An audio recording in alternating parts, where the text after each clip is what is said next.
Sejam bem-vindos a mais um Pode Hablar aqui na Expocrata, essa collab massa com o Sistema S. E eu tô aqui hoje com o superintendente do Sebrae, Joaquim Cartacho. Inclusive, Joaquim, o Pode Hablar, né, é cria do Sebrae. Sebrae é casa do Pode Hablar. Seja muito bem-vindo ao nosso programa. Dê seu oi aí para a audiência, se apresente, mande seu recado. Opa! Bem, é um prazer enorme estar aqui conversando com você aqui nesse início de Expocrata, aqui no nosso espaço do Sistema S, né? Reunir todas as entidades do Sistema S no Ceará foi um grande desafio, mas um desafio que nos deixa muito orgulhoso, né? De ter conseguido chegar aqui e você todos os serviços do Sistema S sendo apresentado aqui para os visitantes da Expocrata. Não, esse Conexão S foi bem interessante porque são todas as casas, além de conversando entre si, os públicos deles conversando entre si, né? Foi uma sacada genial. Mas e o interessante é que, às vezes, um público de determinado S, né, não conhecia o que o outro fazia. E aqui você tem a oportunidade de circular em todos os S. E tem brinde, viu? Você tem uma cartelinha. Se você visitar todos os S, cada visita tem um carimbo, ao final você ganha um brinde. Olha aí, gente, bem importante essa questão do brinde. Gamificação, né? Gamificação. Todo mundo quer um recebido. Mas, Joaquim, a gente estava falando antes de cair a energia, né? A gente estava gravando antes, galera. A energia caiu, corrompeu, tive que começar do zero. Mas o Joaquim tá tendo uma paciência aqui gigante, graças a Deus. Mas a gente estava falando sobre o começo da vida dele, né? Como ele chegou lá no Sebrae. E aí ele estava falando um pouco da trajetória. E uma coisa me chamou muita atenção, que foi o seu background, né? Que você não vem da administração, você vem da arquitetura. E eu fiquei impressionado. Eu sou graduado pela Universidade Federal do Ceará em Arquitetura e Urbanismo. Né? Fui professor da faculdade. Posteriormente, eu fiz um mestrado de sanduíche UFC FAUSP. Eu sou mestre em Arquitetura e Urbanismo pela FAUSP e agora eu estou doutorando pelo Instituto de Arquitetura e Urbanismo e Design da UFC, né? E meu objeto de estudo é a centralidade metropolitana do Crajubá. Eu estou estudando, né, o objeto físico desse estudo, né, é a Padre Cícero e a Leão Sampaio, que elas reúnem, né, os atributos de um espaço metropolitano. Eu também tive uma satisfação enorme.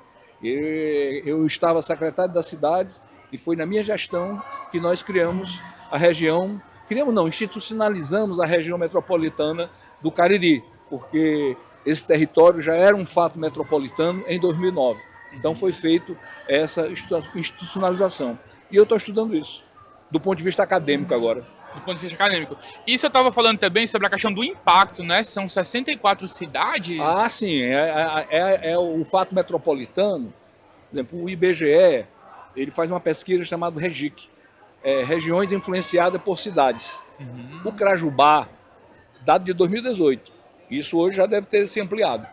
Dado de 2018, o Crajubá influencia 64 cidades do Nordeste Central e isso significa que essas 64 cidades abrigam 2 milhões de pessoas. Então esse é o potencial de influência do Crajubá nessa pesquisa do IBGE. Mas isso já se ampliou, né? A consolidação, por exemplo, nesse território do polo educacional é algo fortíssimo. Fortíssimo. Né? Fortíssimo para essa área de influência, porque você tem aí o Enem.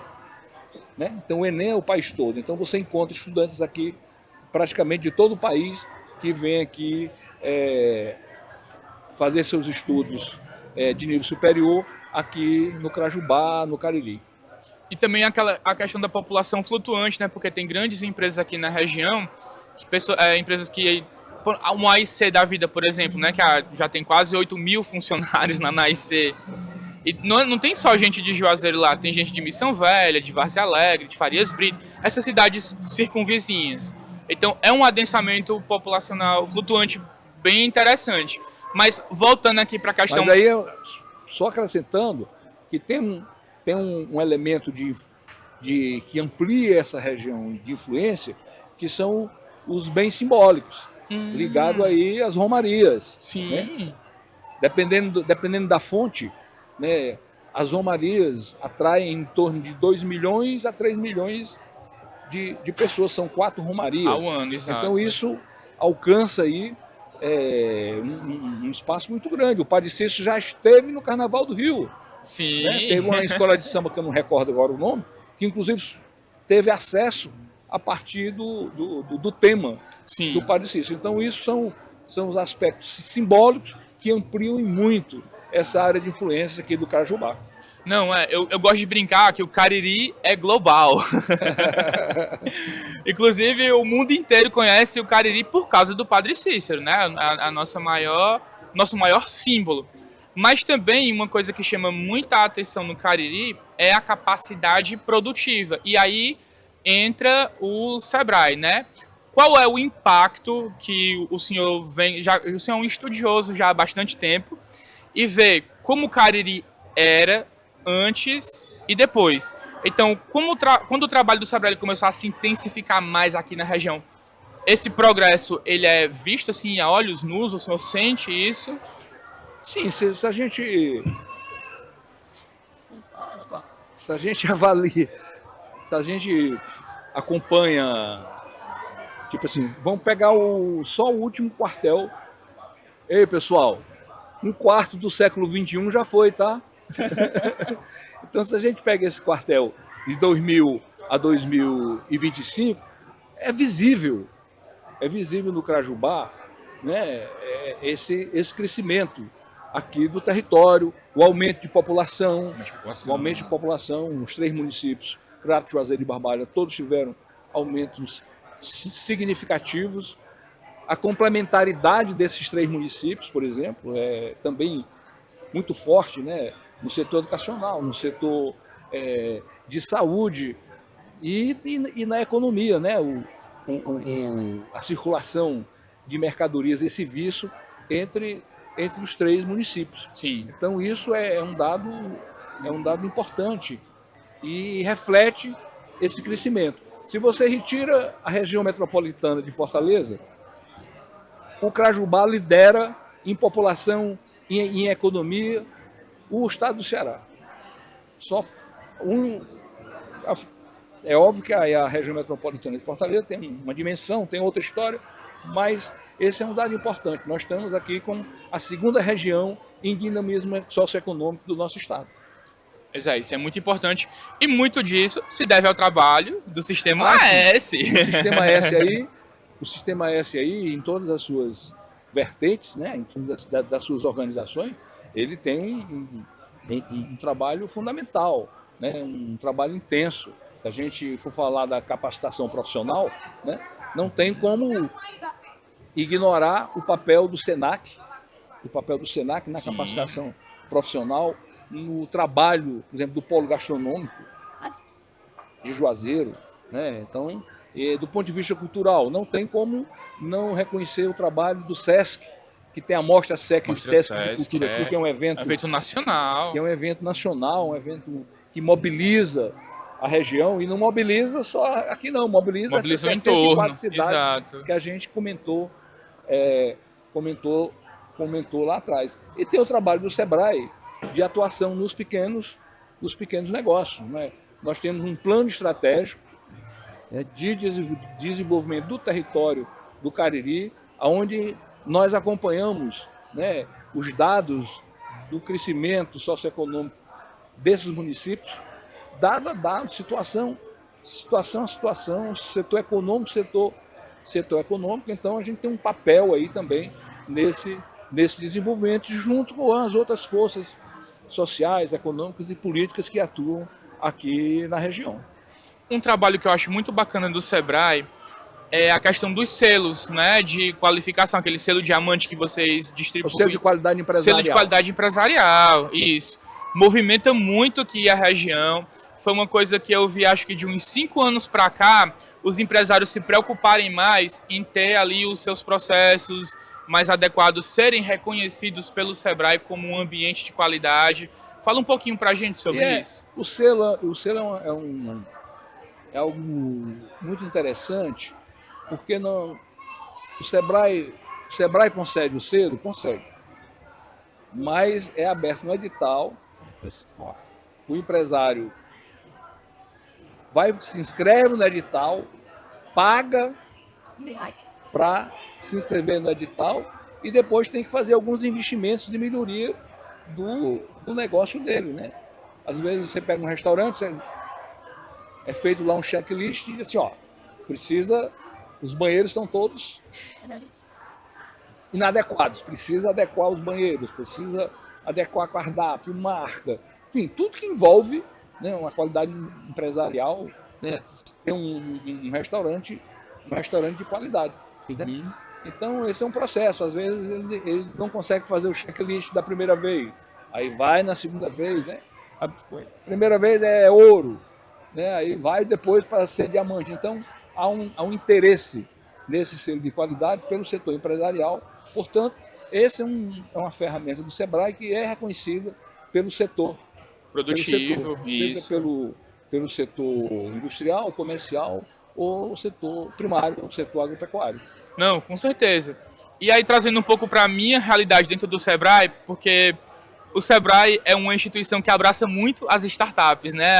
Assim, a cultura de inovação ela é muito viva dentro do Sebrae. Eu queria que você falasse um pouco sobre isso com a nossa audiência, porque eu sou suspeito para falar. Não, o Sebrae são duas questões transversais que são primordiais para o Sebrae, a inovação e a sustentabilidade. E elas estão aí conectadas, né? Sim. Não tem como você falar de inovação sem conversar sobre sustentabilidade e vice-versa. Então é essa a temática da inovação. Nós temos uma unidade que trata isso, né? E a inovação não é só uma questão tecnológica. A inovação das mais variadas, em processos, enfim. Mas as startups, por exemplo, são negócios hoje do século XXI. Sim. A gente realiza o Ceará Summit, onde reúne todas essas startups. Vamos falar também, viu? E isso tudo está dentro do sistema de inovação Sebrae do Estado do Ceará. Né? Nós estamos implantando aí um sistema de inovação que já tem um comitê estadual, cada território tem seu comitê estadual, e é nesses comitês, né, que nós discutimos os temas da inovação, no aprimoramento disso, né, e como é que a inovação contribui para o desenvolvimento do estado do Ceará, para que o Ceará se torne efetivamente um estado empreendedor. Pois é, eu estava dando uma olhada que o Ceará hoje ele é o 7º estado em inovação, né, no país todo, ou seja, a gente não está ruim, a gente está em 7º entre 26 estados, mas dá para melhorar, né? E aí o pessoal do Coninter, né, que acho que até o Paulo Rabelo que está à frente, que hoje ele é o diretor de industrial da FIEC, diretor de inovação da FIEC, ele disse assim, Matheus, a gente tem uma meta de levar o Ceará a ser o 5º estado em inovação do Ceará. É fácil? Não é fácil, mas é uma missão que a gente está puxando para si e está disposto a lutar por isso. Isso tudo acho que a gente pode chegar inclusive mais à frente. Por causa do fortalecimento desse sistema de inovação, que reúne, né, todas as instituições de nível superior, Sim. que reúne as entidades que organizam as startups, que organizam os games, enfim, tudo que está ligado à inovação se encontra hoje dentro desse sistema e ele funciona regularmente, né? E eu acho que isso vai fazer com que a gente alcance, né, esse patamar, sai para 6º, para 5º. É claro que isso ninguém faz estalando o dedo. Lógico. É todo um processo de fortalecimento. É paulatino, né? É de paulatino. pouquinho em pouquinho. Então a participação do setor do ensino superior é fundamental nesse processo, né? Pelos laboratórios que as universidades, as faculdades possuem e que contribuem muito para esse trabalho, né? Aqui mesmo, aqui no Espaço Sebrae, nós estamos aqui com os professores da URCA, né? Sim. Né? Com incrementos aí com seus instrumentos, suas ferramentas. Eu sou aluno da URCA, viu? É egresso da URCA, mas eu fiz direito. E vim bater na comunicação. Que são as inovações, como que a impressora 3D pode contribuir, né, para a pesquisa do seu objeto, Sim. do design, né? Então isso é importante e esse sistema de inovação ele está em processo de consolidação e vai contribuir muito mais ainda com o desenvolvimento do Ceará. Eu concordo em gênero, número e grau, e eu acho muito bacana quando a gente fala de inovação pensando no interior.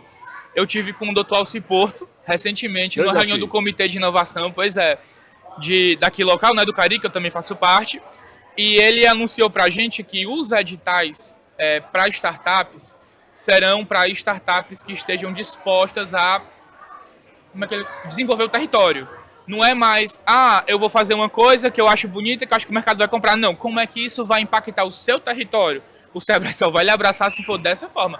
E eu acho isso muito importante, porque não dá para falar de desenvolvimento econômico sem falar de território. Isso. Não tem. Eu digo sempre o seguinte, que a economia real, né, ela se dá nos municípios. Digo assim, todo CNPJ tem CEP. Não tem CEP no Estado, nem CEP na União. O CEP é no município. Portanto, o problema é a solução, tem CEP. Tem CEP. Né? É o endereço da rua, o endereço da praça. Por isso que no Sebrae Ceará é assim, como é que você resolve, como é que a sua startup resolve o problema do território. Ela encontrou um problema e tem uma solução para aquele problema. Né? E esse problema tem CEP e a solução também tem CEP. Isso é algo que fortalece muito o trabalho desenvolvido pelo Sebrae. O Sebrae Ceará tem o devido cuidado de ter um respeito pelo território. Né? Discutir as questões do território com quem mora no território. Você pode trazer pessoas que não moram no território para fazer essa discussão? Não só pode, como deve. Né? Agora, quem vier de fora com as suas ideias tem que ajustá-las, respeitar aquilo que o território diz. Né? Tem que ouvir como ele se comporta, a voz do território, Isso. Porque nessa conversa toda nossa aqui tem uma dimensão que, se não for devidamente compreendida, as coisas tendem a não dar certo, que é a dimensão cultural. E eu estou falando aqui na dimensão cultural no sentido lato sensu, não é só a questão da arte, né, as manifestações artísticas, não é isso. É a cultura como visão de mundo, e cada território ela reúne uma identidade. E isso precisa ser incorporado na hora que você pensa no desenvolvimento do território, e incorporado isso como prioridade. Né? Repito, sob pena daquilo que você propuser para o território tender a não se viabilizar. Pois é. Eu acho bacana você falar isso. Tem um jargão que a gente usa no mundo na inovação, é que toda startup quer ser unicórnio, mas ninguém quer ser camelo. Né? O pessoal quer ser o próximo Steve Jobs, o próximo Mark Zuckerberg, mas as pessoas esquecem que eles não vão ser o próximo Steve Jobs, nem o Mark Zuckerberg, eles têm que ser eles, né? Eles têm que se desenvolver dentro da personalidade deles, com aquela solução. Pode ser que ela tenha escala, pode ser que não tenha, mas o mercado, ele não compra só o iFood, né? Ele compra o Pediaí, ele compra o Ninja, então tem várias soluções mais simples, menos glamorizadas e com menos marketing que também resolvem o andor daquele território, e elas são igualmente importantes. Isso. Por isso, porque respeita o que está sendo desenvolvido, né? Tem a tradição, mas a tradição não pode ser vista como algo conservador. Concordo. A tradição não pode ser vista como algo limitante, né? A tradição tem que ser vista como algo que pertence ao território e não há problema algum em se inovar a tradição. Exatamente, inovar. A tradição, contrariando o senso comum, a tradição não é algo estático. Ela se move também, né? Sim. Porque tudo se move, né? Então, é preciso isso, ter essa visão sobre o território, né? Compreendendo como é que ele funciona, quem são os sujeitos políticos sociais que atuam no território, que também precisam ser incorporados nesse processo, né? Insisto, sob pena de que, se vier com receita de bolo, não vai dar ruim. Dá certo. A gente falou muito em território. Não, desculpe. Oi. Com receita de bolo de fora, né? Vamos Sim, respeitar lógico, os bolos, as receitas locais. Tem um pessoal que vai fazer missão Vale do Silício. Eu quero que minha empresa se torne o Google. Cara, tu não mora no Vale do Silício. A cultura é outra, né? Você tem que respeitar a cultura do seu povo, do seu território. E falando em território, o senhor colocou lá que queria falar sobre um assunto que tem tudo a ver com território, que é a literatura de cordel, né? Vai haver aí um festival, né, de literatura de cordel. Fala um pouco aí pro pessoal.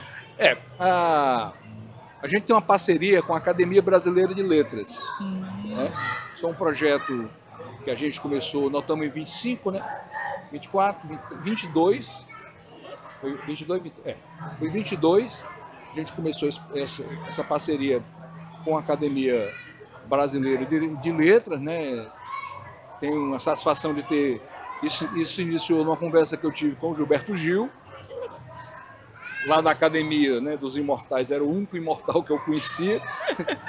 Aí a gente teve uma conversa, a partir de uma afirmação dele, que o cordel é uma linha de encontro entre a cultura oral e a cultura escrita. Ele disse que o cordel expressava isso, e a partir daí eu fiquei matutando essa ideia.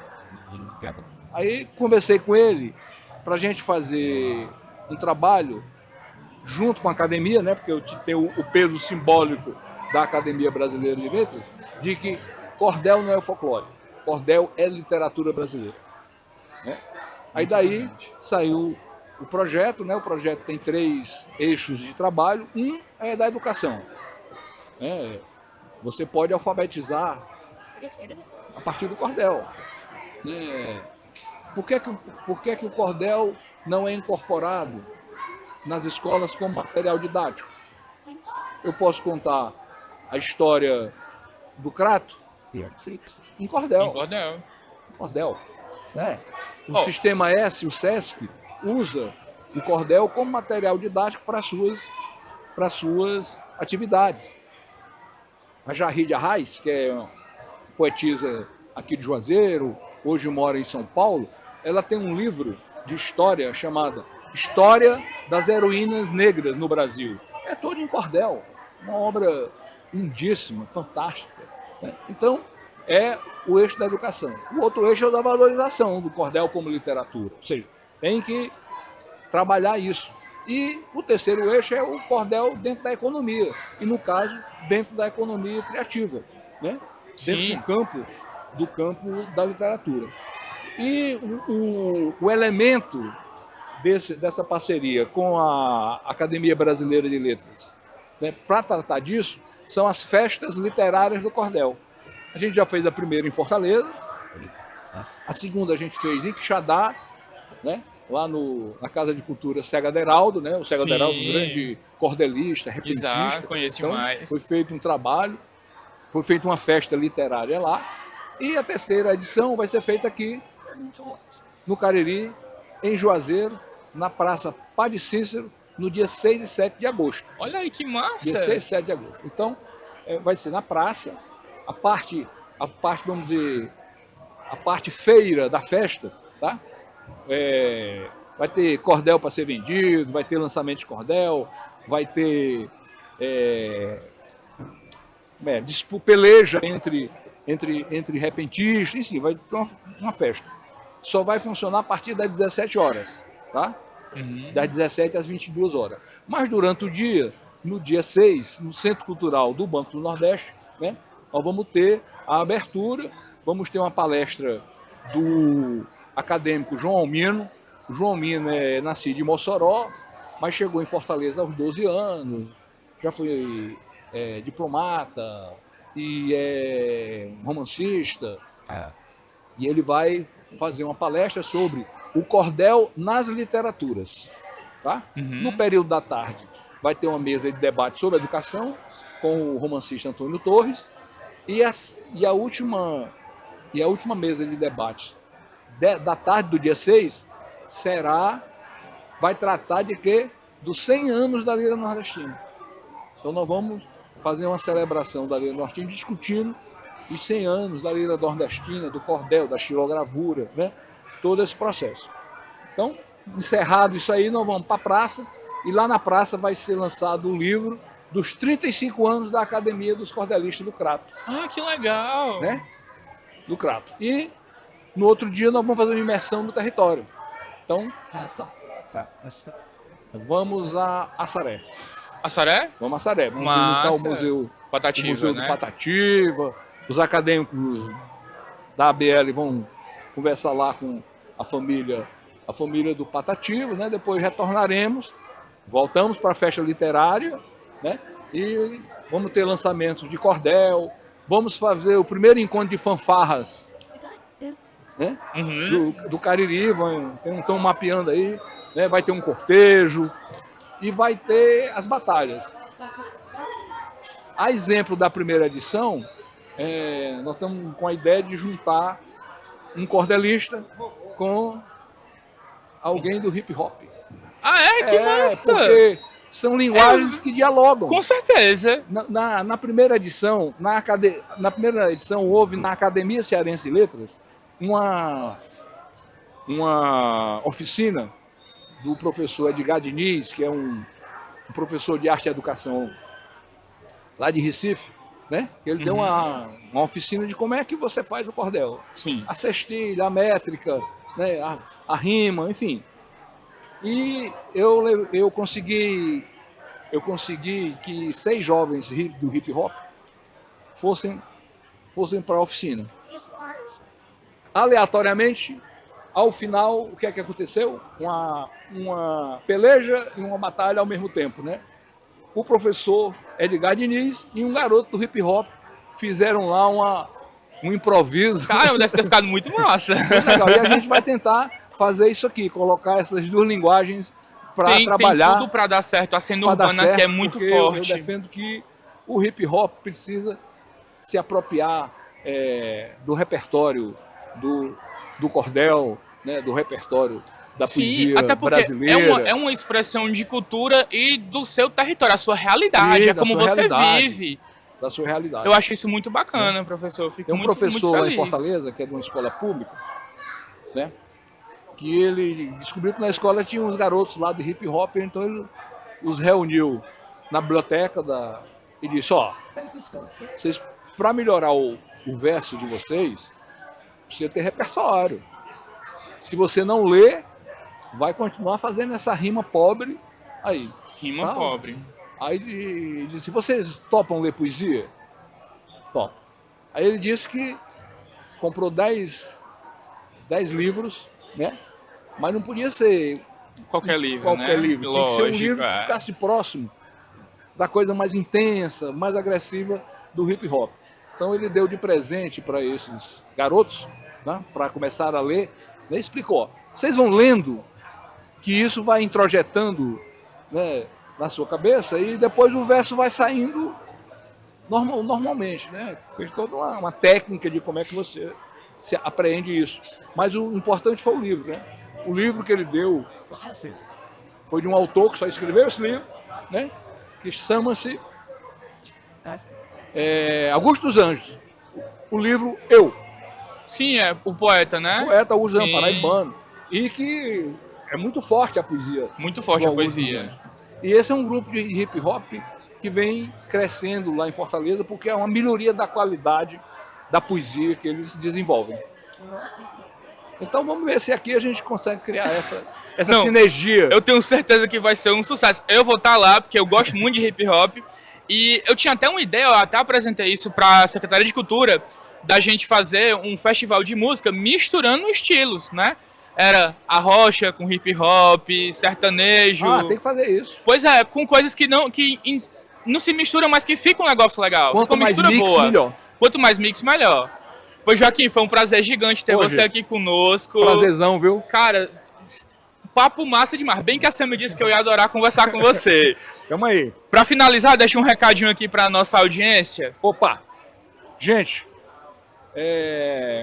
o convite aqui pessoal para que vocês venham aqui na Expocrato, venham aqui no espaço do Sistema S, para vocês conhecerem o Sistema S. E o Sistema S é um grande parceiro das pessoas no sentido do crescimento pessoal, do crescimento profissional. No mais, um grande abraço para o povo do Cariri.